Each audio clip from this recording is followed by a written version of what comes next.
నమస్తే, welcome to 69 TV న్యూస్కి స్వాగతం. నేను రాణి.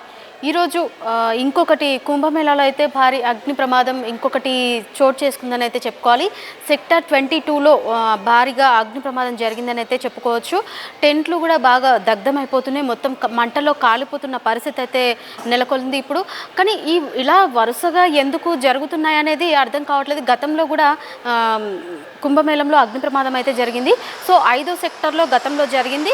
సో జరిగినప్పుడు అప్పుడు ప్రమాదానికి గల కారణం ఏంటంటే సిలిండర్ పేలి ప్రమాదం జరిగినట్లయితే గుర్తించారు. సో ఇప్పుడు దేనివల్ల ప్రమాదం జరిగిందనేది ఇంకా మనకు వివరాలు తెలియాల్సి ఉంది. సో ఇలా వరుసగా నిన్న తొక్కిసలాట, కుంభమేళాలో నిన్న తొక్కిసలాట జరిగింది. సో అది ఇంకా మరవక ముందే ఈలోపే మళ్ళీ ఈరోజు ఇంకో సంఘటన అయితే నెలకొంది. భారీగా అంటే టెంట్లు 22 సెక్టార్లో అయితే టెంట్లు మొత్తం భారీగా కాలిపోయినాయని చూడొచ్చు. మనం పక్కన విజువల్స్లో చూస్తున్నట్లయితే టెంట్లు కూడా మొత్తం కాలిపోయి మంటకైతే ఆహుతి అయిపోతున్నాయి. సో ఎంత పెద్ద ఎత్తున అయితే మంటలు వస్తున్నాయో. సో ఫైర్ సిబ్బంది అయితే వాటిని ఆపడానికి అయితే ప్రయత్నిస్తున్నట్టుగా మనకు తెలుస్తుంది. సో ఇంకా మనకి ఏంటంటే ఈ మంటలు గల ఇప్పుడు అగ్ని ప్రమాదం రావడానికి గల కారణాలు ఏంటి అనేది తెలియాల్సి ఉంది. సో ఆ కోణంలో అయితే అధికారులు చూస్తున్నారు, పర్యవేక్షిస్తున్నారు. సో ఎందుకు ఇలా వరుసగా ప్రమాదాలు చోటు చేసుకుంటున్నాయో అర్థం కాని పరిస్థితి అయితే నెలకొంది. నిన్న ఏదైతే జరిగిందో, మొన్న తొక్కిసలాట అయితే జరిగింది. సో ఈ తొక్కిసలాట కూడా జరిగి అందులో 20 మంది 30 మంది వరకు కూడా ప్రాణాలు కోల్పోయిన పరిస్థితి అయితే నెలకొంది.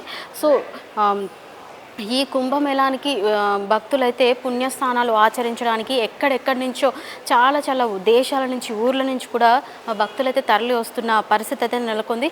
సో ఇలాంటి పరిస్థితి భక్తులైతే ఇలా రావడం బట్టి సో ఎందుకు ఇట్లాంటి పరిస్థితులు వరుసగా ఇలాంటి ప్రమాదాలు జరుగుతున్నాయి అనేది అర్థం కాని పరిస్థితులు అయితే ఉందని చెప్పుకోవచ్చు.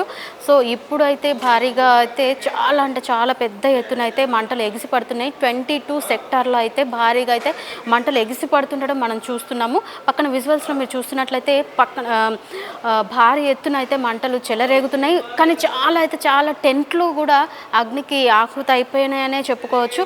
సో ఎందుకు ఇలా జరుగుతున్నాయి వరుసగా? ఎందుకు? గతంలో ఒకసారి సిలిండర్ పేలింది, మళ్ళీ నిన్నగాక మొన్న కూడా తొక్కిసలాట జరిగింది. సో అంటే ఇసుక వేస్తే రాలనంత జనాలు కూడా కుంభమేళాలకైతే తరలి వస్తున్నారు. సో ఇలాంటి పరిస్థితుల్లో కూడా ప్రభుత్వం ఏమి చర్యలు తీసుకోవట్లేదా అన్న కోణంలో కూడా ఆలోచించాలి.